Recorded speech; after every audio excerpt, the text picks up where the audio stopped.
말씀은 누가복음 24장 32절 말씀입니다.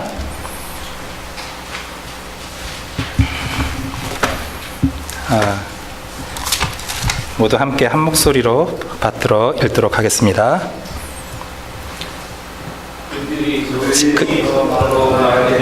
길에서 우리에게 말씀하시고 우리에게 성령을 풀어주실 때 우리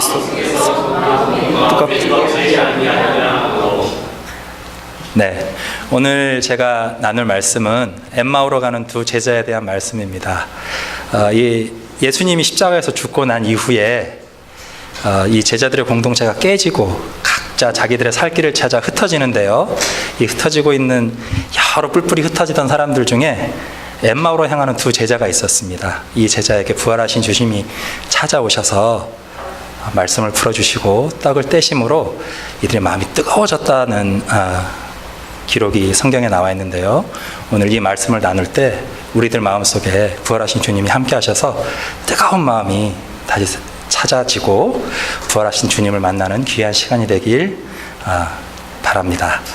예, 오늘 제가 설교한다고 하니까 한 성도님이 저에게 오셔서 아유, 오늘은 별미 먹는 날이네요. 이렇게 말씀하시더라고요. 근데 이게 부담이 확 되긴 하는데 제가 믿을 건 원재료밖에 없습니다. 요리사가 좋지 않아도 원재료로 좋은 재료를 쓰면 별로 이렇게 요리를 많이 안 해도 그 재료 그대로의 맛을 살리게 되고 그 재료 그대로의 맛을 제대로 전했을 때 가장 신선하고 맛있는 자연의 맛을 느낄 수 있을 거라고 생각합니다. 여기 원재료가 너무 좋은 재료가 있기 때문에 여러분 이 말씀 제가 좀 서툴게 요리를 하더라도 받아 잡수시고 은혜로이 오늘 돌아가실 줄 믿습니다. 네. 지금 별미라고 말씀했는데 제가 오늘 나누고 싶은 말이 바로 밥 먹는 거에 대해서 얘기를 나누고 싶어요. 예수님이 엠마오로 가는 제자들에게 떡을 떼어주셨거든요. 제가 설교를 준비하면서 복음서를 쭉 돌아보면서 놀라게 된 게 있는데 예수님의 구원 사역이 거의 밥 먹는 걸로 시작해서 밥 먹는 걸로 끝나더라고요. 밥 먹고 나서 십자가에 달리시고 십자가에서 돌아오고 부활하신 다음에도 가실 때마다 제자들에게 떡을 떼시고 고기를 구워주시고 계속 먹이고 또 먹이고 또 먹이시더라고요. 제가 과연 우리가 먹는다는 게 뭘까? 정말 예수님 말씀을 생명의 양식이라 그러는데 과연 그 의미가 뭘까? 그거에 대해서 준비하고 기도하면서 오늘 설교를 준비했습니다. 한국 사람들은 인사할 때 주로 어떻게 하죠? 만나면 식사하셨어요? 밥 사셨어요? 이렇게 인사합니다. 외국 사람들을 만나면 아무 일 없었니? How are you? 하고 Hi, 좋은 아침이다 하는데 한국 사람들은 만나면 밥 제대로 먹었냐? 어제 뭐 먹었냐? 그게 가장 중요한 이슈예요. 우리가 배가 고팠던 민족이었기 때문에 그럴까요? 전 그것만은 아니라고 생각해요. 밥 먹는 것에 대한 의미를 우리 한국 민족은 알고 있었던 거예요. 함께 밥 먹는 게 얼마나 영적인 일이고 함께 밥 먹을 때 어떻게 서로의 마음이 통할 수 있고 사람의 마음이 움직이는지, 밥을 함께 먹을 때 우리가 어떻게 마음이 움직이는지를 알기 때문에 밥 먹었냐 물어보고 헤어질 때도 뭐라고 얘기해요? 다음에 밥 한번 먹자. 빈말이라도 밥 한번 먹자. 그 말을 꼭 해요. 그만큼 우리에게 밥이 중요한 겁니다. 그러니까 부인할 수 없는 게 우리가 밥 안 먹으면 다 죽어요. 그죠? 며칠만 굶으면 다 도둑된다 그러더라고요. 3일만 굶으면 담 안 넘을 사람 없다는 말이 있잖아요. 근데 우리가 육신의 양식을 먹는 것처럼 주님이 이 땅에 밥으로 오셨다는 거, 그걸 오늘 함께 나누고 싶습니다. 미국에 온 지 1년 반이 지났는데요. 미국에 와서 많이 적응이 됐는데도 아직 잘 안 되는 게 미국 음식에는 아직 잘 적응이 안 되더라고요. 저녁을 피자로 먹든지 뭘 먹으면 집에 가서 맹물에 김치를 먹더라도 저는 꼭 밥을 먹어야 뭔가 내려가더라고요. 특히 매운 음식, 뜨거운 탕 이런 게 많이 그리워요. 아직도. 여기도 김치도 구할 수 있고 여러 가지 한국 재료를 구할 수 있는데도 이상하게 여기서 음식을 김치를 가지고 뭘 해도 한국에서 먹었던 그 맛이 나타나질 않더라고요. 이상하게 뭔가 아직 안 내려간 것 같은 게 이 가슴에 계속 남는 그런 느낌을 계속 가지게 돼요. 여러분들도 그리운 음식들이 다 한두 가지씩은 다 있으실 거예요. 있으시죠? 어떤 음식? 그거 한번 다시 먹어봤으면. 이 식당에 가서 이걸 먹어봐도 그 맛이 아니고, 내가 아무리 노력해도 그 맛을 찾을 수 없는 어떤 그리운 맛이 있어요. 저에게 그 그리운 맛은 자리물회라는 음식인데 혹시 아시는 분 계신가요? 제가 제주도 출신이거든요. 제 고향이 제주도예요. 자리돔이라고 아주 작은 고기가 있습니다. 그거를 얇게 채쳐가지고 오이냉국 같은 걸 만들어서 물회를 만들어서 먹는 거예요. 근데 저희 집안의 제주도 토종의 레시피는 냉국을 만들 때 보통은 식초와 간장으로 맑은 국을 내잖아요. 제주도 사람들은 어떻게 국을 내냐 하면 된장을 풀어서 국을 내요. 그래서 된장 냉국에 그 물회를 즐겨 먹는데요. 제가 저의 페이보릿 푸드입니다. 어머니한테 가면 제주도의 고향에 가면 어머니는 무조건 이 음식을 해서 저에게 딱 주시거든요. 그 음식을 딱 먹었을 때 내가 집에 왔구나 라고 느끼고 뭔가 이 가슴에 타향살이하면서 맺혔던 거, 그리웠던 거, 그게 쑥 하고 내려가는 그런 느낌을 받곤 해요. 아마 이 음식에 대한 그리움은 그 음식을 만들어준 분의 사랑, 그리고 그 음식을 함께 먹을 때 그 음식을 함께 먹었던 사람들과의 나눴던 사랑에 대한 기억이 그 음식과 또 이렇게 함께 엮여 있기 때문에 그 음식을 생각하면 그 사람의 사랑이 떠오르는 것 같아요. 제가 여기 오기 전에 중국에 2년 반 동안 선교사로 나가 있었거든요. 훈춘이라고 북한과 중국 국경에 있는 작은 도시예요. 거기서 고아원 원장을 한 3년 정도 했었는데 거기서 지금 와서 돌이켜 봤을 때 내가 거기서 무슨 사역을 했던가 돌아보면요, 다른 건 하나도 기억이 안 나고 애들하고 밥하고 같이 먹고 같이 잤던 거, 같이 살았던 거, 그게 가장 중요했던 사역이었던 것 같아요. 중국 음식에는 향신료가 굉장히 강하거든요. 처음에 갔을 때 가장 힘들었던 게 두 가지 향신료가 굉장히 먹기가 힘들었어요. 하나는 고수풀. 여기도 동남아 음식 같은 거 하면 고수풀 꼭 들어가죠. 중국에서는 씨양차이라고 그러는데 그 비릿한 그 맛이 있어요. 그래서 애들이 이걸 굉장히 좋아하고요. 마라라고 한국의 매운 고추랑은 다르게 화끈거리는 그런 매운맛이 있어요. 이 두 가지 향신료가 애들이 제일 좋아하는 음식인데 처음에는 먹기가 굉장히 힘들더라고요. 근데 저는 일부러 이 아이들과 함께 살기 위해선 이 아이들이 먹는 걸 같이 먹어야겠다. 그래서 그 음식을 먹기 시작하고 그 음식에 적응이 되기 시작할 때쯤 되니까 아이들의 마음이 열리고 아이들도 이 아버지라고 불렀거든요. 거기선 저를. 아버지가 정말 우리하고 함께 살려고 왔구나. 우리랑 다른 음식 먹는 게 아니라 똑같은 음식 같이 먹고 같이 살고 같이 있구나. 그걸 느끼니까 마음이 열리더라고요. 중국은 아직 선교의 자유가 없기 때문에 입으로 예수님은 이런 분이다라고 선교를 하지 못해요.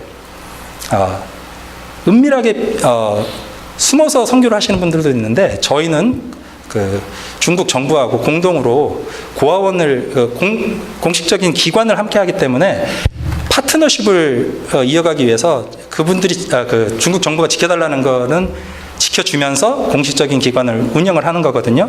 그렇기 때문에 입으로는 예수님은 이런 분이다 선교를 안 했어요. 그런데 그 아이들이 모두 예수님은 어떤 분인지 알고 한 20명 정도가 거기를 졸업해서 나갔는데 제가 있던 다일 공동체에서 계속 그 원장님이 돌아가면서 가서 아버지 역할을 했거든요. 걔들이 알더라고요.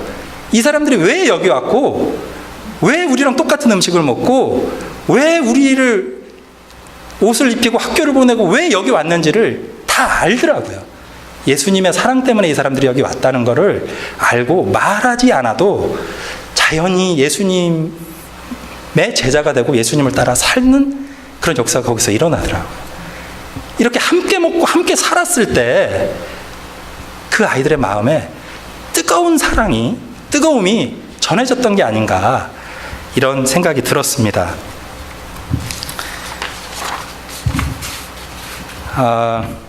저는 이 사랑의 장로교회에 와서 참 행복하고 좋은 게 매주 우리가 함께 모여서 식탁교제를 나눈다는 거예요.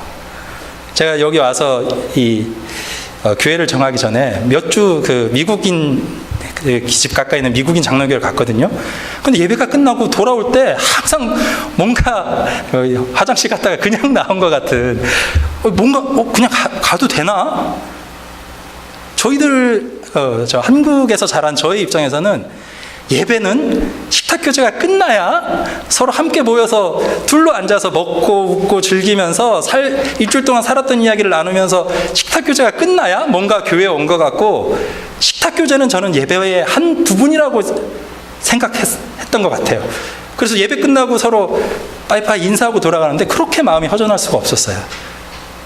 이곳에서 식탁교제를 하면서 그 허전했던 마음이 따뜻하게 차오르는 것 같은 그런 마음이 들었습니다. 항상 성도들을 먹이기 위해 애쓰고 계신, 주방에서 말없이 소리 없이 음식을 준비하는 분은 저는 예배위원이라고 생각합니다.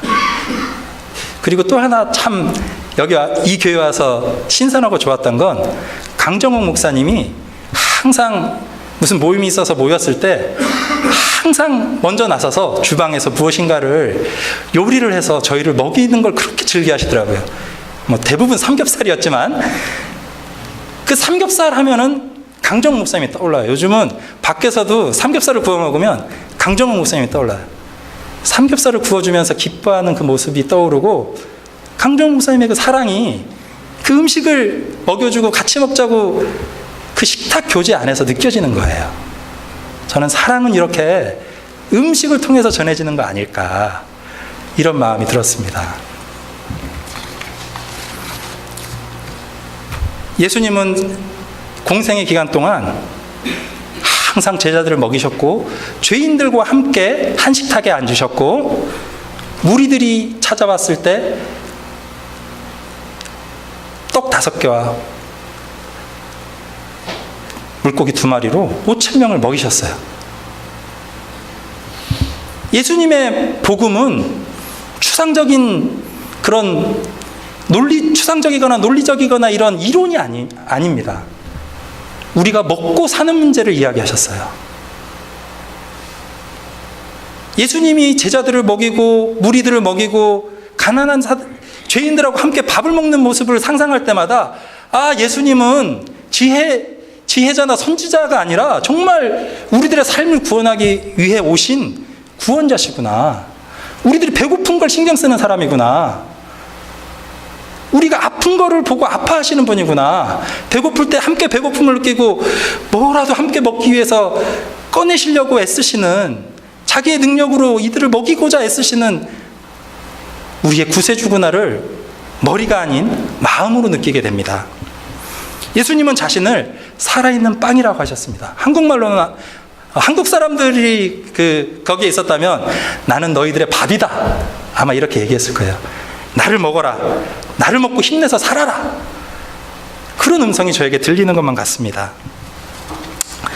작년 여름에 신학교에 처음 입학을 했는데요, 한 선배 목사님이 웃으면서 이런 말씀 하시더라고요. 전도사님, 여기서 공부하다가 신앙 잃어버리시는 분들이 참 많아요. 조심하시고 열심히 공부하세요. 이렇게 웃으면서 말씀하시더라고요. 농담으로 말씀하셨지만 처음에는 그 말이 무슨 말씀인지 잘 다가오지 않았어요. 근데 제가 지금 1년 반 동안 신학을 공부하면서 그 목사님이 왜 이런 말씀하셨는지 조금씩 알게 돼가고 있어요. 신학을 공부한다는 게 학문이잖아요.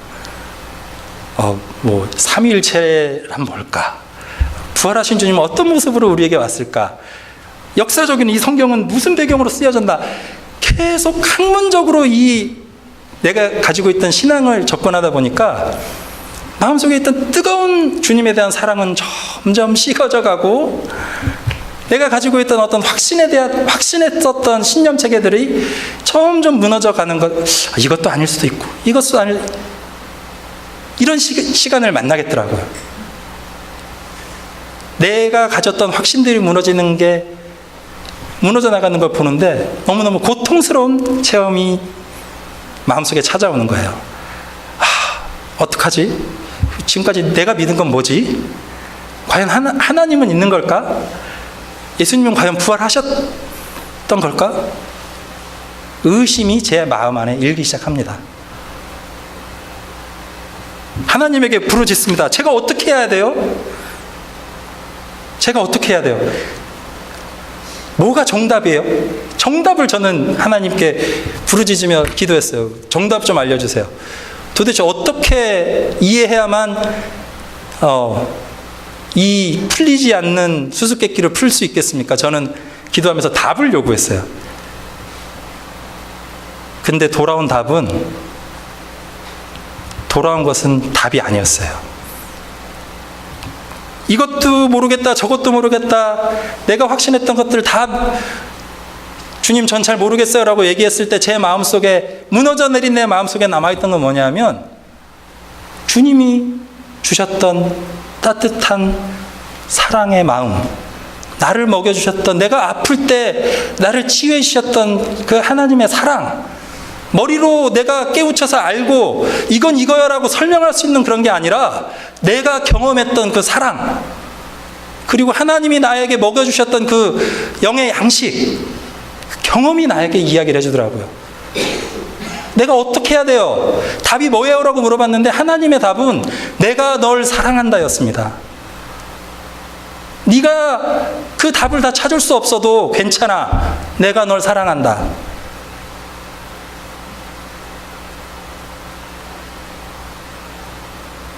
우리가 하나님에 대해서 이야기하려면 하나님을 아는 지식도 분명히 필요하겠죠. 그래서 제가 신학교에 가서 이렇게 머리가 터지도록 지금 공부하면서 되지도 않는 영어 갖고 고생하면서 영어로 하나님은 무엇인가 알기 위해서 날마다 애를 쓰고 있습니다. 그러나 그 알미라는 건 사랑을 위한 알미인 것 같아요. 내가 알기도 전에, 내가 태어나기도 전에부터 나를 사랑하셨고 나를 먹이셨고 나를 키우셨던 주님의 사랑, 그 사랑을 다시 만났을 때, 엠마오로 가는 그 두 제자가 3년 동안 예수님과 함께 살았어요. 매일 예수님을 보면서 예수님 이런 분이구나 알았어요. 그런데 그 예수님이 어느 순간 갑자기 유대 종교 지도자들에게, 로마 정부에게 핍박을 받고 십자가에 못 박혀 돌아가시는 그 모습을 본 이 제자들, 어떤 마음이었겠어요? 제가 신학교 와서 이게 도대체 뭐지? 내가 믿었던 건 뭐란 말인가? 라고 느꼈던 그 쓸쓸하고 황량한 마음과 똑같았을 거라고 생각이 듭니다. 영원히 죽지 않을 거라고 생각했던 예수님이 사라져버린 순간, 내가 나의 구세주라고 확신했던 예수님이 없어진 그 순간, 이들의 마음은 찢어지게 아프고 스산하게 텅 빈 마음으로 뭐 먹고 살지? 내가 과연 3년 동안이나 인생을 허비했는데 나 뭐 하고 살지 하고 쓸쓸히 터벅터벅 폐잔병처럼 예수님을 따르는 그 12제자 공동체였는데 지금 엠마오로 가는 건 단 둘이에요. 다 제각각 뿔뿔이 흩어지고 있는 겁니다. 그나마 마음에 맞는 친구 하나 있으니까 야 우리 저기 엠마오라는 데 가서 우리 뭐라도 뭐 치킨집이라도 열자 하고 지금 가는 중이에요. 그렇게 무너진 마음속에 오늘도 이 부활하신 주님은 다시 찾아오십니다. 직접 찾아오십니다. 그리고 말씀을 풀어주시고 떡을 떼어 그들의 입에 넣어줍니다. 주님이 이렇게 직접 우리에게 찾아와 주십니다. 그리고 힘을 내라. 다시 일어나라. 뜨거운 마음으로 우리를 격려해 주시고 새로 일으켜 주십니다. 우리의 신앙이 항상 확신에 차 있고 무너지지 않고 나는 흔들리지 않아. 과연 그런가요? 살다 보면 날마다 쓰러지고 날마다 무너지고 날마다 쓸쓸하고 날마다 외롭고 도대체 하나님은 어디 있는 거야? 내가 이렇게 고통스러운데. 그게 우리들의 신앙이고 우리들의 고백이고 우리들의 실존입니다. 항상 좌절하게 되어 있습니다.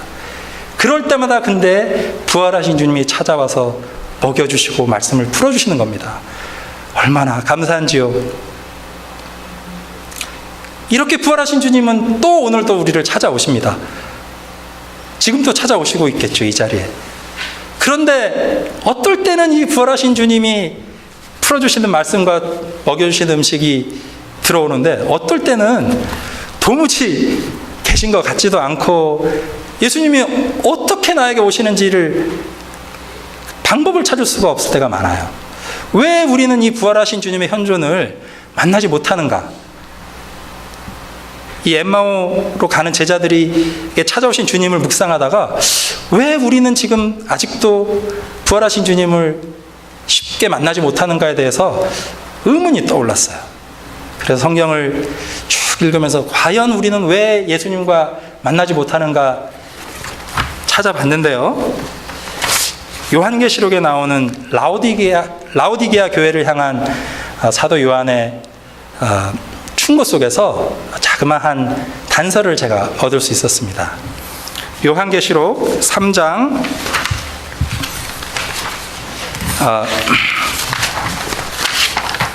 요한계시록 3장 14절에서 17절에 보면 사도 요한이 라오디게아 교회를 향해 이렇게 얘기합니다. 내가 차지도 아니하고 더웁지도 아니하도다. 내가 차든지 더웁든지 하기를 원하노라. 내가 이같이 미지근하여 더웁지도 아니하고 차지도 아니하니 내 입에서 너를 토하여 내치리라. 내가 말하기를 나는 부자라 부요하여 부족한 것이 없다 하나 내 곤고한 것과 가련한 것과 가난한 것과 눈먼 것과 벌거벗은 것을 알지 못하는도다.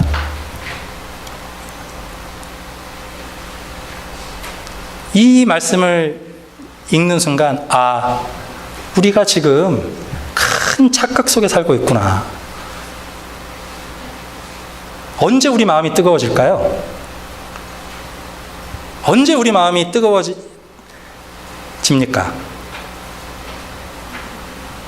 지금 예수님을 만나고 엠마오로 가는 그 두 제자의 마음이 타는 것 같았다라고 성경 표현하고 있거든요. 버닝이라고 영어 성경에 되어 있더라고요. 뜨거운 마음을 느꼈어요. 어떨 때 우리 마음이 뜨거워집니까? 고통 중에 있을 때 뜨거운 마음이 드는 것 같아요. 저는 너무너무 고통스러울 때 간절한 마음이 솟아오르고, 고통 중에 있을 때 하나님을 간절히 찾고, 주님, 당신만이 나의 이 고통을 해결해 줄 수 있습니다. 제발 도와주세요. 고통이 주님께 이끄는 가장 좋은 길인 것 같아요. 영어로 표현하면 패션이라 그러잖아요. 패션이 고통, 고난 이란 뜻과 동시에 또 어떤 뜻이 있죠? 열정이란 뜻이 있습니다. 패션, 뜨거운 마음이에요. 고통을 당할 때 우리 마음속에 있던 하나님이 주신 이 열정이 터져 나옵니다. 주님, 이 고통 이길 수 있게 해주세요.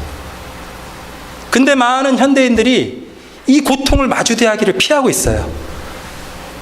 대처해. 난 좋아. 나에겐 문제 없어. 문제가 없는 사람이 어디 있습니까? 하나님을 떠난 모든 사람들은 죽음이라는 문제 앞에 아무도 자유로울 수가 없고 고통 중에 있는 거예요. 근데 이 세상이 너무 좋다 보니까, 달콤하다 보니까 아픈 줄도 모르고 세상 환락에 젖어서 난 괜찮다라고 얘기하고 있는 거예요. 난 부유하다. 나는 괜찮다. 계속 눈이 멀어 있어요. 환각 속에 있습니다. 엠마오로 가는 두 제자도 엠마오로 가는 두 제자에 대한 이야기 맨 앞에 뭐라고 쓰여져 있냐면 눈이 가리워져 있다 그러더라고요. 예수님과 함께 길을 걷고 예수님이 말씀을 풀어주는데도 이분이 예수님이라는 것을 발견을 못해요. 눈이 가려져 있었다라고 얘기하더라고요. 이 사람들은 아마 두려움 때문에 눈이 가려져 있던 것 같아요. 두 제자는 걱정과 두려움에 눈이 가려져 있고, 지금 현대인들은 나는 괜찮다, 나는 부유하다, 나는 충분하다라고는 착각 속에 눈이 가려져 있습니다. 우리들의 눈과 귀는 우리들을 속일 때가 너무 많아요. 착시현상이라는 거 아시죠? 똑같은 길이의 선을 볼 때도 그 옆에 약간만 뭔가 조작을 하면 눈이 그 두 개가 똑같다는 걸 인식을 못해요. 한국에 요즘 인기 있는 쇼 프로그램 중에 히든싱어라는 게 있더라고요. 모창 가수들과 진짜 가수가 숨어 있어서 노래를 하고 누가 진짜 가수인지 맞추는 프로그램이에요. 근데 눈을 가리니까 귀로 듣는 거를 진짜가 누구인지 우리가 알 수가 없는 거예요. 이처럼 눈과 귀는 너무 자주 우리를 속입니다. 우리의 생각은 우리를 속입니다. 너는 괜찮다. 너 지금 잘 살고 있는 거야. 너 지금 부자잖아. 지금 너 뱅크에 이렇게 있고 고통스럽지 않다고 얘기해요. 우리는 속고 있는 겁니다. 우리의 눈과 귀가 우리를 속이고 있어요. 맛있는 걸 먹고 좋은 걸 보고, 그러나 진실은 거기에 있지 않습니다. 우리들이 고통 중에 있다는 것, 고통을 직면할 때 그때 하나님의 은혜가, 하나님의 사랑이 우리 안에 들어오기 시작합니다. 딩크족이라는 신조어가 있더라고요. 딩크족을 한마디로 표현하면 더블 인컴, 노 키즈. 인생을 즐기기 위해 수입은 두 사람이 함께 버니까 더블로 벌지만 지출로 나가야 되는 게 싫어서, 그리고 자기가 애들 돌보는 게 싫어서 애들을 안 낳는 사람들을 딩크족이라고 그래요. 많은 사람들이 딩크족으로 살고 있고, 한국도 요즘 애를 안 낳겠다는 풍조가 아주 만연하다 그래요. 애를 낳으면 뭐 하나에 키우는데 1억, 2억 뭐 이렇게 돈으로 계산하고, 내가 애를 키우는데 들어갈 공력과 고생이 아까워서 애를 안 낳는 풍조가 점점 커진다고 합니다.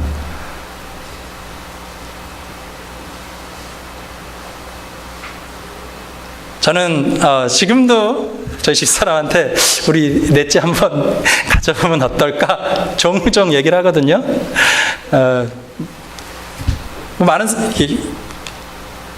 여러분, 애가 넷이면 많은 겁니까? 아니, 묻고 싶어요. 진짜로. 세상 풍조가 저는 뭔가 크게 잘못되어 있다는 생각이 들어요.